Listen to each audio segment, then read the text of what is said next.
ayo kepentingan rakyat ini kita utamakan. Kalau kepentingan rakyat ini kita utamakan, kepenak kok Mas. Itu untuk menjawab apakah bisa undang-undang itu rubah? Sangat bisa. Satu orang itu bisa kena pajak beberapa kali. Ini presidensial, Bos. Ya nggak perlu presiden punya kemauan nggak? Kalau masih ada situasi yang seperti itu ya. ini kita tinggal nunggu bom waktu saja kok. Itu kejahatan, Mas, menurut saya. Itu kejahatan. Jangan berhenti di omong-omong. Ya. Wujudkan dalam bentuk kebijakan. Tertulis. Supaya apa? Supaya ada pegangan. Ketika ada pegangan, maka ada kepastian hukum. Kita berharap Prabowo Subianto selaku presiden kita mampu membenahi, membawa Indonesia lebih maju lagi.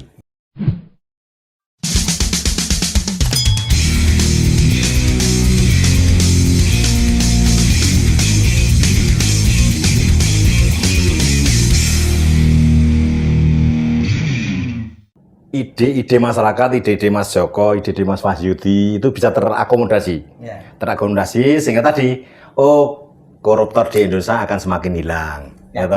Ya kita kan punya keyakinan Mas Joko kan gitu. Nah, tapi itu harapan kita. Pokoknya kita berharap Prabowo Subianto selaku presiden kita mampu membenahi, membawa Indonesia lebih maju lagi, lebih sejahtera lagi. Ya, kalau kita mendorong begini, kalau kita harus mendorong Pak. Ya Pak Prabowo, betul. Tapi ya tadi Mas Joko, Mas Wahyudi. Selain itu kan kita juga tadi ada PPN naik 1%, tapi digaungkan 12%. Kan dari 11 menjadi 12 kan, berarti kan 1%. Ya. Tadi saya tergelitik dengan omongan Mas Joko tadi. Dengan Mas Wahyudi, itu kan rangkaiannya itu nanti kan tidak hanya yang namanya barang mewah loh, yang naik kan. Tadi saya ini jangan-jangan gitu kan. Tadi pagi itu saya membaca di grup WA itu, ternyata kan gini. Apakah nanti Mas Wahyudi, Mas Joko nanti sepakat nggak itu? Ternyata ketika dari produsen barang itu hanya seharga Rp500. Kemudian dia harus ke agen, dinaikkan dulu menjadi 12%. Akhirnya kita ambil lah 12%, itu sekitar 500 berapa ya? 512 lah katanya, 512. Nah, dari agen ini menjadi harga pokoknya pertama adalah 512. Ya. Kemudian ke pengecer lagi dinaikkan lagi menjadi 12. Tidak sesederhana itu, Bos. Tadi kan saya membaca grup WA seperti itu kan.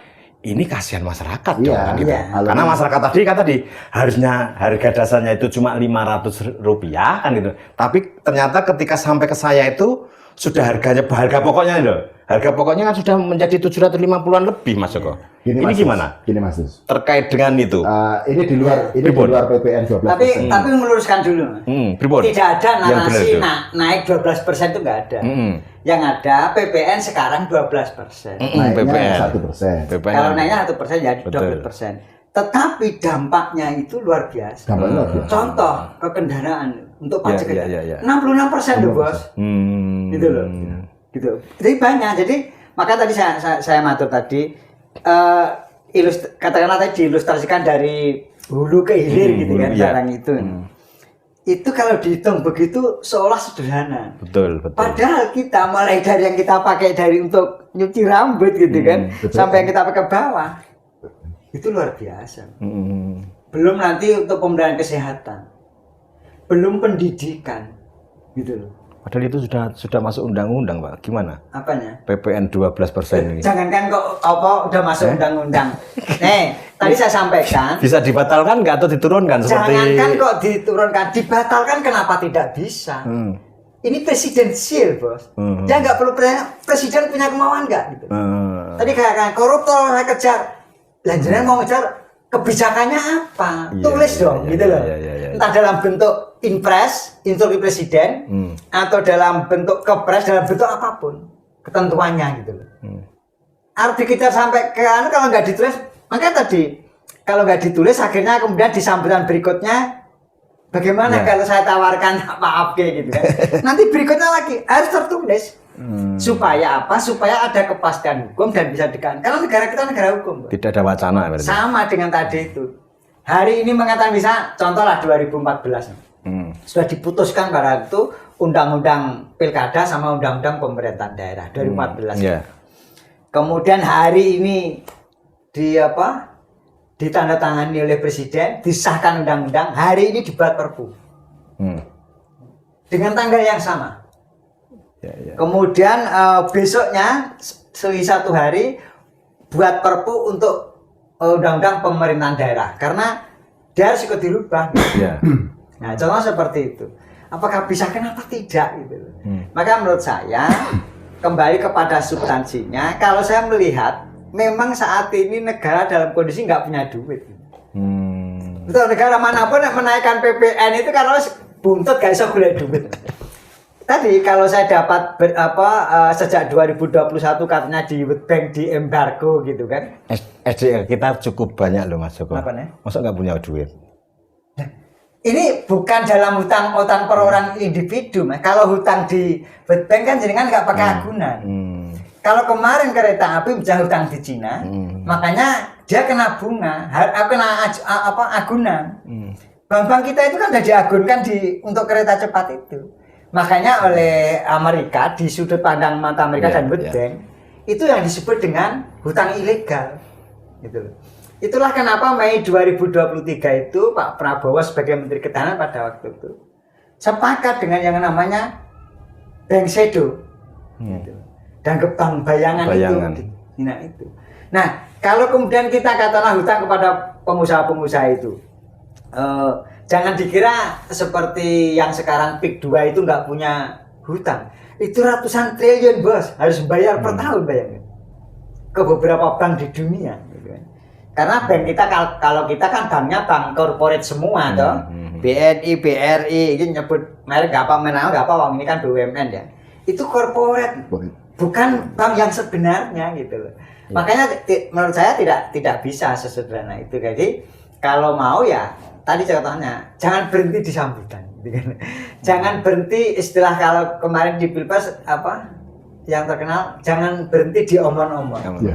Wujudkan dalam bentuk kebijakan, tertulis supaya apa? Supaya ada pegangan. Ketika ada pegangan maka ada kepastian hukum. Ketika ada kepastian hukum nanti penegakan hukumnya yang jalan gitu. Kalau enggak ya sama saja kalau wacana sampai sekarang udah berapa hari? Ya hampir 1 bulan tak wacana itu. Enggak, Pak Prabowo itu dilantik udah berapa? Pak Prabowo itu dilantik ya 4 November kan? 4 November. Berarti kan sudah 1 bulan lebih. Ya 1 bulan lebih. Kebijakan tulisnya tentang koruptor apa? Kebijakan yang dulu orang miskin mau dana apa? Gitu. Iya. Belum ada gitu. Artinya menurut saya bukan tidak mendukung, saya mendukung. Sejak 2019 saya pendukung Prabowo, Bos. Gitu loh. Artinya ini harus ada keberanian menurut saya. Nah, menurut saya wujudkan dalam bentuk kebijakan. Dia sekali diproses. Contoh misalnya, kalau ada ketika Mahkamah Konstitusi memberikan peluang gitu kan untuk diturunkan batas parliamentary threshold-nya. Iyalah ambang batas untuk mengajukan calon. Begitu DPR bergerak gitu kan, di balik itu kan Pak Presiden yang terpilih waktu itu belum sebagai presiden kan bergerak tuh. Loh jangankan hitungan hari, itu kan jam selesai kok. Gitu. Itu untuk menjawab apakah bisa undang-undang itu rubah? Sangat bisa. Kalau sekarang yang terjadi kan enggak. Kalau memang DPR yang lain memang mau kan enggak. Oh itu kan salahnya dulu yang inisiatif sana. Misalnya sih, lu sampean sekarang maunya apa? Kalau maunya itu rubahlah di sana, sampean yang punya otoritas, yang diberi otoritas oleh negara. Kalau Mas itu gimana? Untuk soal yang 12% ini. Ya kalau saya dari sudut pandang politik, Mas. Ini kan produk politik. Iya. Produk politik itu tentunya harus dipertimbangkan secara matang karena kan teman-teman yang di anggota DPR ini kan produk pemilihan langsung dari masyarakat. Itu representasi keterpilihan. Kalau ini ditetapkan dari 11-12% dalam rangka untuk pemenuhan kebutuhan APBN, gitu. Ini kan juga harus melihat pendapatan per kapita masyarakat. Dan kita itu dihajar pajak. Betul. Apalagi di daerah-daerah dia tahu 10 tahun terakhir itu PBB naiknya berapa kali juga. Betul. Kita itu kena pajak PBB, kena pajak kendaraan bermotor. Yang kadang kita parkir saja kita kena Lah, pajak. di Wonogiri itu banyak kantor pelayanan untuk masyarakat diparkiri. Ini kita bicara real, Dan tanpa real karcis, yang di Bos. masyarakat. Tanpa karcis. Kalau masih PNS itu Mas, sebelum nompo bayaran, sebelum nompo, baru nompo strukil ya, belum nompo duit. Gaji, Ini ya. sudah kepotong, ada PPH. Ya. PPN. Maka kita itu satu orang itu bisa kena pajak beberapa kali. Sementara PPN ini kan barang konsumtif. Bisa jadi barang yang selalu setiap hari kita butuhkan. Yang tidak itu kan hanya minyak. Gitu kan. Maksudnya? Yang tidak kena PPN itu kan hanya minyak. Ya. Mungkin beras ya, atau kebutuhan Ya, dasar. beras premium. Kalau kan. saya melihat semuanya akhirnya terkena dampak dari itu. Berarti Berkelindan. Karena kos transportasi kan Kalau atau dikaitkan dengan situ tuh PDB harga. kita belum mumpuni dalam rangka mengejar keterbelian, terus besok variabel pajaknya sudah naik, yang mempengaruhi harga jual pastinya lemah Mas, daya beli masyarakat. Gitu. Ini retail kita itu sudah hancur, dihajar oleh hasil produksi dari luar negeri yang masuk melalui e-commerce. Ya. Retail kita hancur Mas. Gitu. Berapa perusahaan retail yang sudah gulung tikar Ya. tanpa saya menyebut nama. Ya kita ambil contoh yang dekat lah. Bahkan di mall-mall sekarang sepi lah. Enggak, yang dekat kita itu, yang dekat kita di Solo Baru lah. Solo Baru itu di Patung Pandowo itu. Sebelahnya itu kan Makro itu. Ya, Itu sekarang kan nggak ada itu sekarang. Sekarang menjadi lahan kosong luas ya ta? Salah satu. Ya. Ya banyak memang. Makanya menurut saya gini. Jadi kalau kembali ke pertanyaan tadi. Ya, ke bisa PPN nggak? tadi. Bisa. Gitu. Maka saya Ya. istilahnya jangan nomor-nomor gitu loh. saya begini Pak Jago Mas Dis. Beberapa 2 hari kemarin diajak diskusi dengan teman.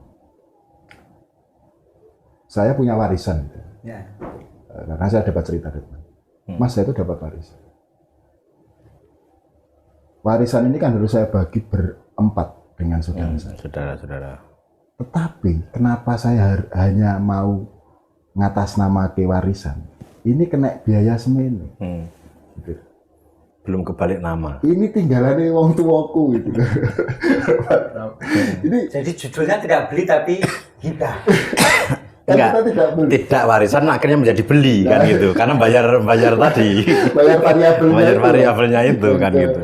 Jadi ini suara rakyat. Kalau saya kan dari sudut pandang politik. Iya, Dan apakah kalau ini sebagai kebijakan pusat di breakdown ke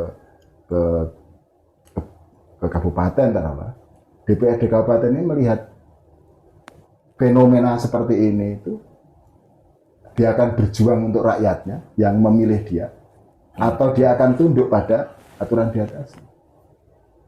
Tunduk aturan di atasnya, iya saya kira. Tetapi jangan nambahi variabel lagi, gitu loh. Dalam rangka untuk kepentingan Daerah. ilmu siasat itu. Gitu. Jadi kembali lagi kalau saya melihat, ini ayolah kita bareng-bareng mengembalikan semangat bernegara, bahwa saya rakyat, teman-teman anggota DPRD itu kan mencalonkan. Awalnya kan juga dari masyarakat awal. Beliau-beliau ini mencalonkan, mendapat sebuah kepercayaan. Entah proses kepercayaannya itu seperti apa, ini Mas Tus Pak Joko pasti juga paham lah, gitu kan. Nah, bukan jenengan yang sekarang duduk. bisa saya kirim sukses. Kita kan TV yang paham betul gitu lah. Dialektikanya seperti apa. Tetapi, oke lah, ayo kepentingan rakyat ini kita utamakan. Kalau kepentingan rakyat ini kita utamakan, kepenak kok Mas. Ya betul. 2029 kita mau nyalon lagi, kita juga kan milih kalian-kalian lagi kok. Gitu loh. Oke, berarti kita berkesimpulan bahwa kita berharap lagi Mas Joko, karena kan kita kan nggak bisa. Bukan berharap menurut saya, memang Bagaimana? harus ada perubahan kebijakan. Ya artinya kita tinggal menunggu niat ensun poro pemegang kekuasaan itu Ada satu titik tertentu. memiliki niatan kan. Itu berarti kita sebagai rakyat gitu ya, masyarakat Pasrah. ya pasrah. Nah, iya, gimana lagi? Kalau kita menunggu nanti di sana mau apa, ngapain gitu kan kita orang kemudian banyak Tapi gini membahas. Mas Joko, ini fenomena ya. Entahlah fenomena atau realita gitu. Setelah pilkada, setelah pemilu, setelah suara kita dibutuhkan, Ya. kita akan bersuara. Itu dalam tanda petik Jawanya orang digembes. Iya. Ya. Karena sudah terkadung itu tadi. Orang Terkadung digubris. tidak digubris. Betul. Gitu. Kita ngelek dengan cara baik saja. Itu tidak dengarkan. Kalau tidak didengarkan, Kalau kita tidak berkenan itu loh yang jadi masalah. Kalau ngelek dengan cara yang rada ekstrim sih dianggap musuh. Iya. Ya. Gitu. Makanya- Makanya ini konteksnya semua dalam rangka kebaikan, bukan yang lain. Makanya kita berharap lagi nih kan. Kita berharap itu para pemangku itu nanti tetap tidak anti kritik. Ya toh, kita masyarakat itu punya ruang untuk menyampaikan ide-ide, gagasan, kritikan-kritikan itu kan hanya tujuannya kan satu, membangun Indonesia yang lebih baik, membangun Wonogiri yang lebih baik kan gitu. Tidak adalah kita melakukan kritik itu untuk apa? Untuk merusak sebuah negara kan nggak mungkin, merusak sebuah daerah kan nggak mungkin. Oke, terakhir Mas Joko dan Mas Wahyudi, 27 kemarin November kita telah melaksanakan pilkada serentak. Ya. Gubernur untuk khususnya di Jawa Tengah sudah terpilih Ahmad Lutfi maupun Gus Yassin. Ya. Di Wonogiri juga sudah terpilih Bupati Setio Soekarno dan Wakil Imron Ristiarno. Nah, harapan-harapan apa ini, Mas Joko maupun Mas Wahyudi nanti, karena selama tahun 2024 itu kan tadi sampaikan ya Mas TW, untuk PBB seperti itu warisan tidak menjadi warisan tetapi harus beli tanah warisan kan gitu. Mas Joko tadi juga sampaikan kita bajunya itu dari titik jempol kaki sampai ujung rambut itu kan juga terkena. Nah, kita kan harapannya kan di Wonogiri sendiri itu ya di Wonogiri sendiri lagi itu nuansa kebersamaan itu terjalin, terbangun. Duh, Mas Wahyudi dulu. Kalau saya punya harapan besar Mas dengan terpilihnya Pak Setio, Mas Imron, terus Pak Lutfi dan Gus Yassin ini, saya punya harapan besar bahwa bisa dandani situasi ini, bisa dari atas ke bawah, juga dari bawah ke atas. Nah, harapan saya dari Wonogiri, dari Jawa Tengah, ini kita bisa memberi efek positif pada berbangsa dan bernegara. Banyak problem yang masih menjadi PR Bupati dan Gubernur terpilih sampai hari ini. Yang utama adalah lapangan pekerjaan. Yang kedua tentang ya kesejahteraan, pendidikan, kesehatan. Ini yang dasar. Tapi yang sering disampaikan di WA grup itu Mas Wahyudi, yang tadi katakanlah saat ini gitu ya, ketika yang memegang kartu KIP, PKH dan sebagainya ketika tidak nyoblos itu ditarik, Ya ini diganti. memang, ya ini. Nah, ini bisa nggak Pak Ahmad Lutfi atau Mas Setio Saya nanti kira bisa tidak ya? zamannya lagi Gitu. kita Gimana? tidak zamannya lagi kita diketum. Kita sing ora milih aku Untuk kartu. ora ikut merasakan hasil upaya saya dalam rangka menjaga rakyat. Ini yang harus kita pedomani dulu, Mas. Iya. Kalau masih ada situasi yang seperti Dikotomi itu ya. ini kita tinggal nunggu bom waktu saja kok. Itu kejahatan Mas, menurut saya. Itu kejahatan. Karena dia diberi otoritas ini untuk mengelola, menghadapi seluruh masyarakat ini dengan sama. Iya. Kalau kita berkata kemiskinan, karena KIP itu kan untuk orang-orang berprestasi.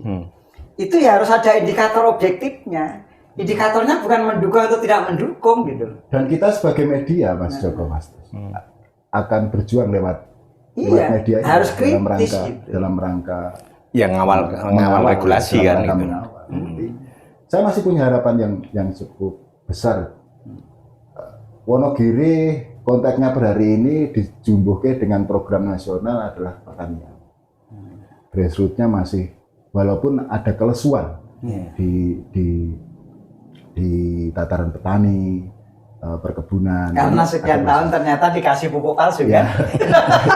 ini apa keluar dari itu. Tapi prinsipnya harus ada penekanan rencana strategis Pemda dan provinsi ini yang memang titik beratnya pada Pertanian. sektor pertanian dan perkebunan.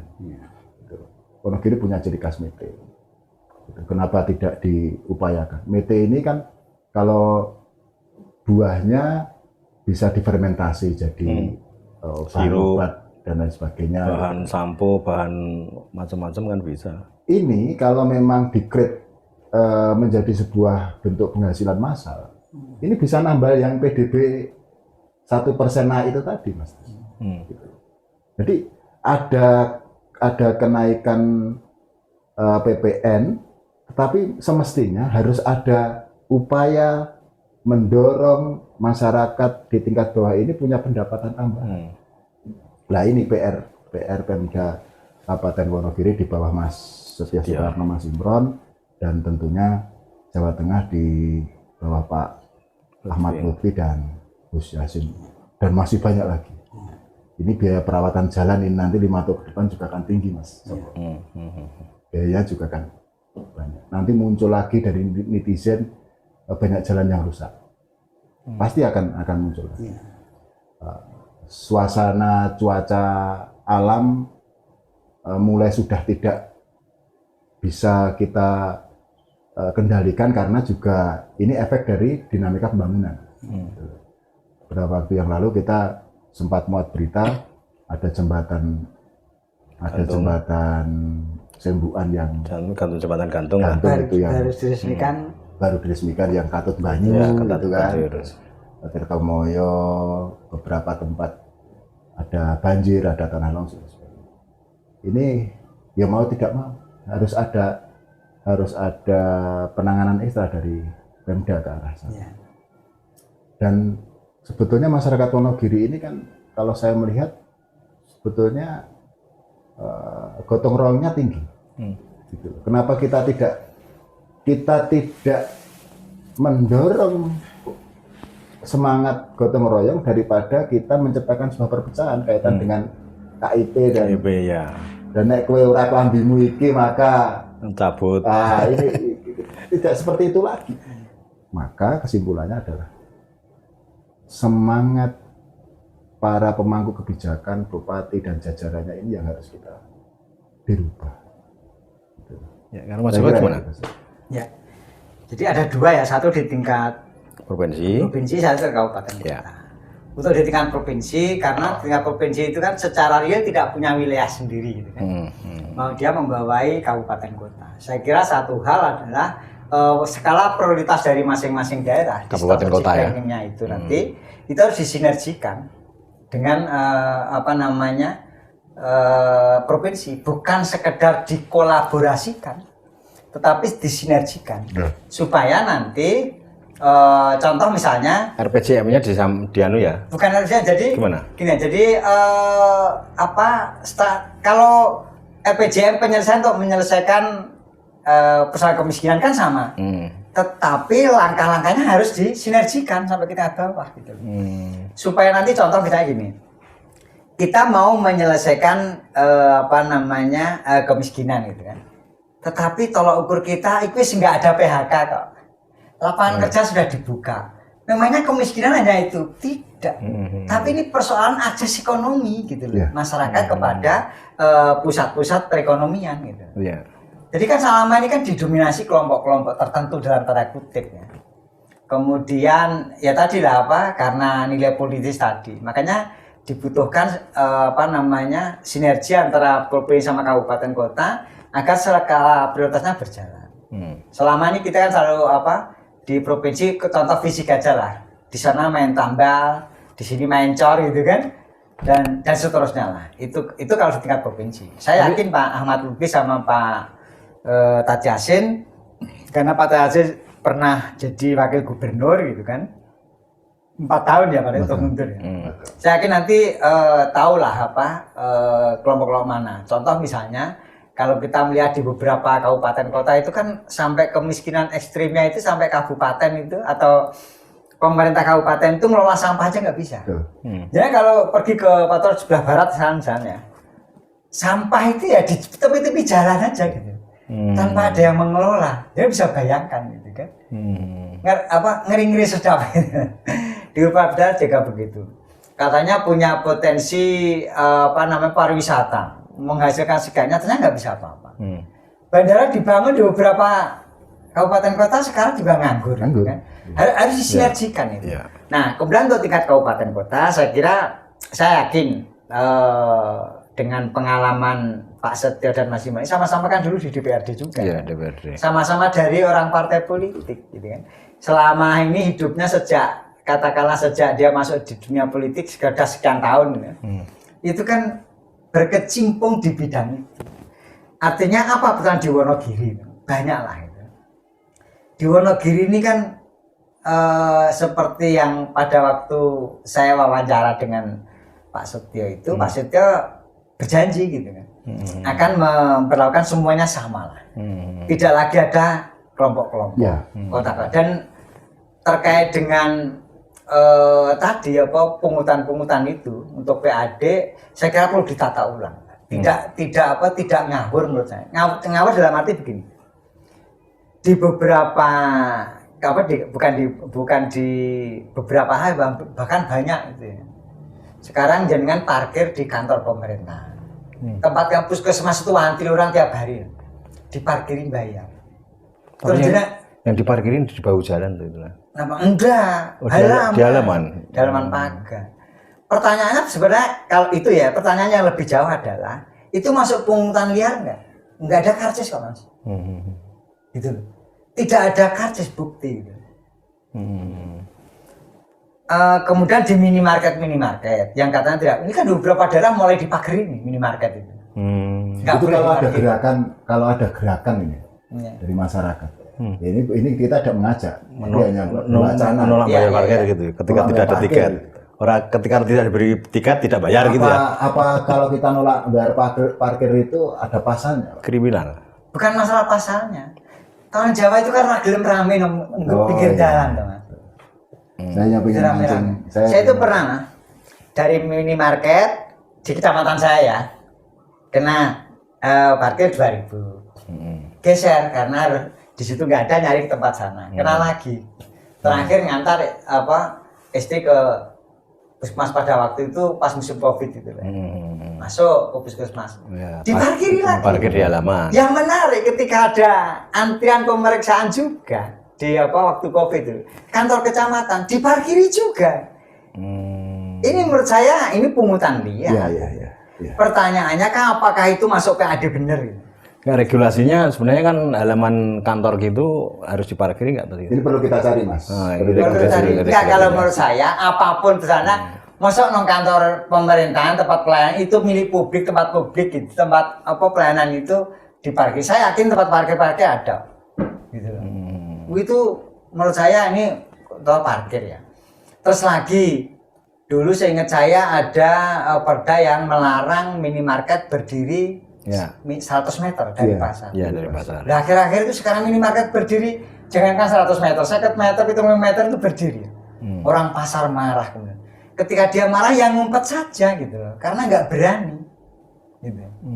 Jadi makanya menurut saya penegakan hukum ini harus ditaruh di depan di tingkat daerah, di bidang apapun termasuk kriminal macam-macam. Apalagi sekarang akhir-akhir ini penegak hukum namanya baru sangat jelek-jeleknya gitu, bukan jelek tapi sangat jelek-jeleknya gitu kan. Kalau Pemda itu kan Satpol PP penegakan perda kan itu. Iya, tapi kan dia pimpin daerah Bos. Iya kan gitu. Sekalipun lembaga lain penegak hukum lain dia bertanggung jawab. Apa gunanya Forkopimda untuk komunikasi?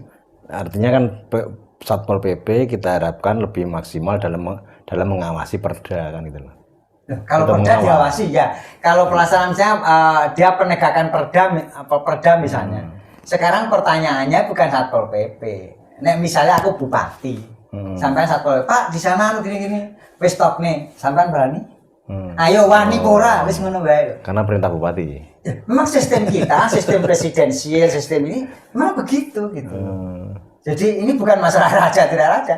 Memang kewenangan ada di situ gitu. Makanya sering katakan gunakan mulutmu, gunakan jarimu, itu benar gitu. Begitu mulut berbicara, jarinya bergerak. Kalau bikin kebijakan itu. Nah tadi saya katakan, nanti yang ngomong toh hanya omong-omong gitu loh. Ya, ke depan meja redaksi ini kita juga akan mengundang beberapa tokoh dan masyarakat bawah. Dalam rangka ya kita mau mengawal gubernur dan bupati ini ya dengan cara media. Ya. Kita mah harus kawal masyarakat kebijakan. Kalau perlu kita kritisi atau kalau ada rancangan kebijakan dan kita tahu, kita harus kaji dulu. Ya kita bahas ya. Kita bantu masyarakat untuk mengkaji, berdialog gitu. Paling tidak begini mas saya. Kalau kemarin saya tanya, apakah selama ini anggaran terbuka secara administrasi kan, diumumkan di web, ditempel gitu kan. Ya seperti kalau kita berdebat, KPPS tempel ke ora ya. Tetapi masyarakat ini belum diedukasi untuk aktif ke sana gitu. Iya. Gitu. Untuk aktif ikut mencermati itu gitu. Itu yang menurut saya supaya ke depan bisa lihat.